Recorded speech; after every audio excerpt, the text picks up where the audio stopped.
Old School Pokemon here. Yes, I am finally back from my mini YouTube hiatus, if you will.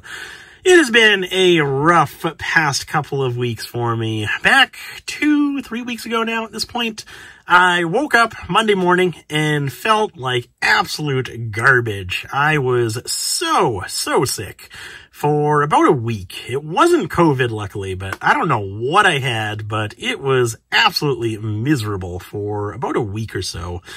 I tried to keep up with everything that I had going on in terms of packaging orders and just communication, answering eBay messages, emails, stuff like that. But towards the end of the week, I started to fall behind on all of that stuff. So the following week was more or less just playing catch up on everything that I had missed the week prior.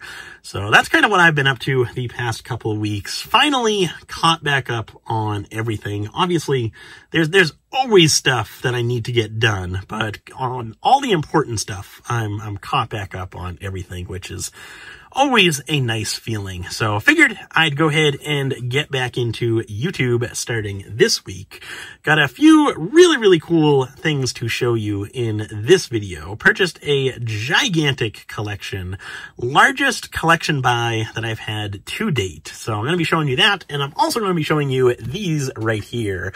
Back a couple weeks ago, right before I got sick, I actually purchased these acrylic display cases off, I believe his name is Simon Says Shadowless on Instagram. I'll go ahead and leave a picture of his Instagram account in the corner up here, and then I'll also leave a link to his Instagram account in the description of this video. But Simon just recently got into making acrylic display cases for all types of different Pokemon products, and in my opinion, his acrylic display cases are by far the greatest acrylic display cases on the market.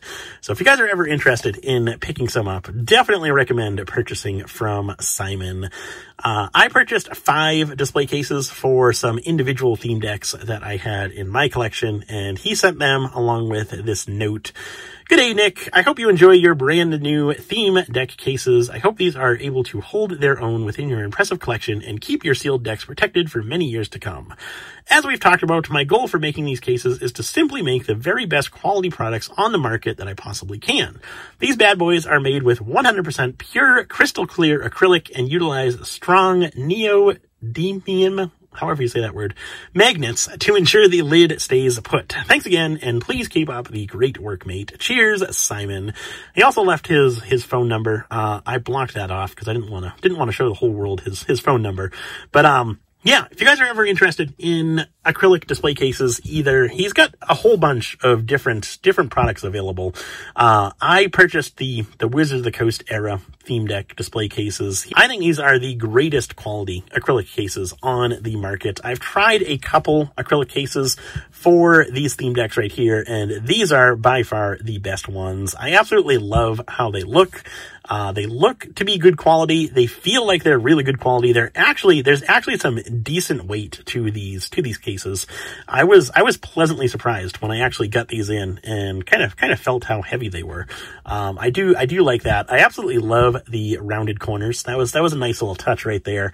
And he wasn't kidding when he said that they were thick. These are definitely thick. As you can see right here, the actual acrylic material is really thick, which I wasn't sure how I'd feel about that, because I'm used to kind of the thinner acrylic material on the theme deck cases, but I actually do like the thicker material. I think that's really cool. And the magnets are definitely strong. You mentioned that within the little postcard there. So absolutely love these. I picked up one for, this is my Brushfire Shadowless theme deck. It is opened, but the deck inside is factory sealed, and it's actually the No Damage Ninetales theme deck. So that's why I got one for this deck right here. And then I also had to pick one up for my Legendary Collection theme decks and my Skyridge set theme decks as well. But anyway, getting into this recent collection purchase.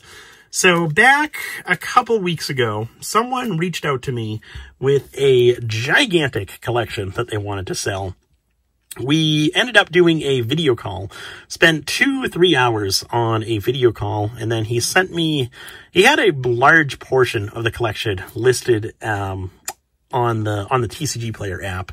So we spent about 2-3 hours going over everything on the video call, and then he sent me that whole list of everything that he had scanned into the TCG Player app, and we ended up working out an agreement to, he sold the collection to me for $20,000, and then we used a middleman to ship the collection to me, because he really didn't want to have to deal with PayPal and all of that. He wasn't too familiar with shipping cards either, so I was kind of hesitant to have him ship everything to me. So what we ended up agreeing to do was, he lived close to someone respected in the Pokemon community, so he dropped the stuff off at that person. I mailed him a check for $20,000. Once he cashed the check, the middleman mailed all the stuff to me, and I paid the middleman the cost of shipping everything to me, plus a tip to him for kind of handling all of that for us. So in total, I paid $20,000 to the seller, and then $750 to the middleman for shipping, plus his kind of tip for taking care of all that for us. So in total, $20,750, by far the biggest collection that I've purchased to date in terms of the dollar figure. Really, really nice collection. This is, what I'm going to be showing you in today's video is about, I want to say 60 to 70% of the collection. These are all of the WotC era cards, but there's also a whole bunch of modern cards. So XY to current, a whole bunch of those hit cards as well, which I haven't gone through any of those cards just yet. So those will be in a separate video. I'll kind of do a part 2. But like I said, this is about 60 to 70% of the value in this collection right here. These cards that I'm showing you right now are all going to be heavily played slash damaged condition. So definitely not the best condition, but there's definitely some good cards in there. This whole stack right here, I'm going to be using as Whatnot inventory. For those of you who don't know, I recently, back a couple weeks ago, got back into selling on Whatnot, and I've been doing weekly streams every Wednesday, 2 p.m. Eastern Standard Time. So if you guys are ever interested, be sure to give me a follow on Whatnot and hop into one of those streams if you're ever able to. So next up, this whole pile is all going to be played condition, so like moderate play, somewhere in that range. A little bit better than these cards right here. These cards either have like significant whiteness or some type of crease on them.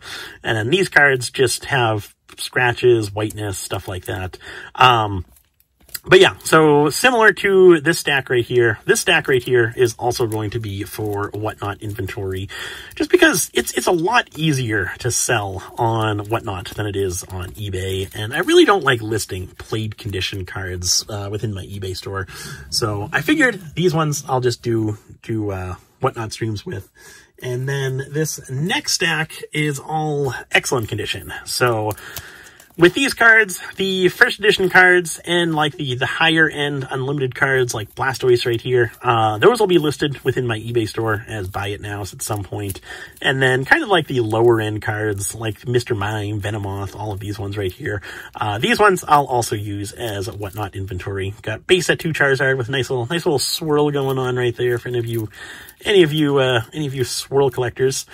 So like I said, all of these ones are in excellent condition. Just a whole bunch of variety, which I really, really like collections like this. Have an absolute blast going through everything and kind of looking through everything, sorting everything out and stuff like that. And then the actual listing part is when it gets to be a little bit tedious, having to take pictures of everything and create all the eBay listings. That's when it becomes less fun. So this next pile that I'm showing you right now is all near mint condition. So for the first edition holos right here, you're probably looking at like PSA 7 condition. Same with the Shadowless Magneton. Anything PSA 8 and above, I set aside for grading. But these ones I thought would probably grade as PSA 7, somewhere in that range. So I didn't want to bother grading those. So I'm just going to list these as being near mint condition, within my eBay store. My plan for these is I'm not going to list them on eBay just yet. Collecticon Charlotte, I'm going to be vending there with Catch 'em All Collectibles. And that's the first weekend in June. I believe it's 3rd and 4th, maybe 4th and 5th. It's whatever that first weekend in June is. So that's only 2-3 weeks away at this point. It's coming up soon. So what I'm going to be doing with these is I'm actually going to just price them all out, and then put them in my display case for Collecticon. Thought it'd be really cool to have all of these WotC Hollows, near mint WotC Hollows, available for sale at Collecticon. So that's what I'm going to be doing with these. And then anything that's left over after Collecticon, I'll just list on eBay at that point. But I figured that'd be kind of a cool little display case, having just a ton of WotC Hollows in one of the display cases. I have 5 tables, or no, I'm sorry, I have 4 tables for Collecticon. So I have a good bit of room to put different stuff out, and I figured this would probably fill an entire display case. Maybe even a little bit more than one display case. But I thought that'd be really cool. So that's what I'm going to be doing with that. I'm just going to hold everything, price everything, put it all in top loaders, and then put it all out at Collecticon. So if any of you guys are going to Collecticon Charlotte, be sure to swing by and you'll see all of those cards that you just saw right there. Final stack. These are all of the cards that I'm going to be grading. We do have a Shadowless base set Charizard in here. It's not the best condition. There's a decent bit of scratching on the hollow, as you can see right there. And then the back of the card does have a decent bit of whiteness as well. So I figured maybe if I'm lucky, I could get a PSA 7 out of this card. I think it'll probably come back as a PSA 6. But even still, it being a Shadowless base set Charizard, I wanted to set that one aside for grading. So that one's set aside for grading. And then all the rest of these, the first edition WotC Hollows, these are all going to be, or I believe they're all going to be PSA 8+. So we got a Pidgeot right there. We've got the Pinsir with the scratch error, which really, really cool. I did know this was the scratch error version. He did mention that when we were on the video call. So I did pay up a bit more for this one. But this one I'll definitely send off for grading because condition on it's relatively clean. I might send this one off to CGC just because I love CGC for their errors. So I might send this one off to CGC. Haven't quite decided that just yet. But a whole bunch of different first edition WotC Hollows. We've got the Dark Charizard right there, Blaine's Moltres right there. We've got Blaine's Charizard right there. This is the error version with the fighting energy instead of the fire energy. Erica's Venusaur right there. Rocket's Zapdos right there. Just a whole bunch of nice variety. We got the Feraligatr number 5, which I wish this was in better condition. This one has a decent bit of print line, or a decent amount of print lines on it, which is unfortunate because the back of the card looks really, really nice. And then the same thing with the Slowking. It's got a ton of print lines on it. There's like 10 print lines on the card. But aside from that, centering is a little bit off top to bottom, but the rest of the card looks really, really nice. Those two would have been sweet to get in 10s, but no such luck on that. Base set 2 Charizard, Dark Blastoise, Dark Charizard.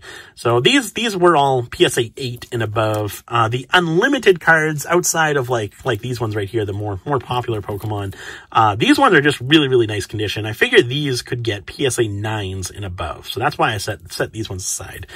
With the unlimited stuff, that's usually what I do, 9 and above. With the first edition stuff, I usually do 8 and above.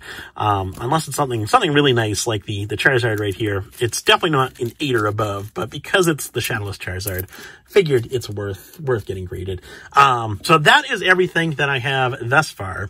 Like I said, this is about 60 to 70% of the value of this collection are these cards right here. And then later on this week, early next week, I'll do a part 2 to this video showing you all the modern hits that I have as part of this collection as well. But overall, really, really happy with this collection. I was a little disappointed in the number of played condition cards, but overall, I think the number of like mint condition cards definitely made up for the fact that there were more played condition cards than I originally thought. Hopefully the modern cards, I haven't started going through those, but hopefully the modern cards are for the most part, all near mint. They should be, but you never know there. But anyway, that is all I have for today's video. Thank you guys for watching. Hope you enjoyed, and I will see you in the next one.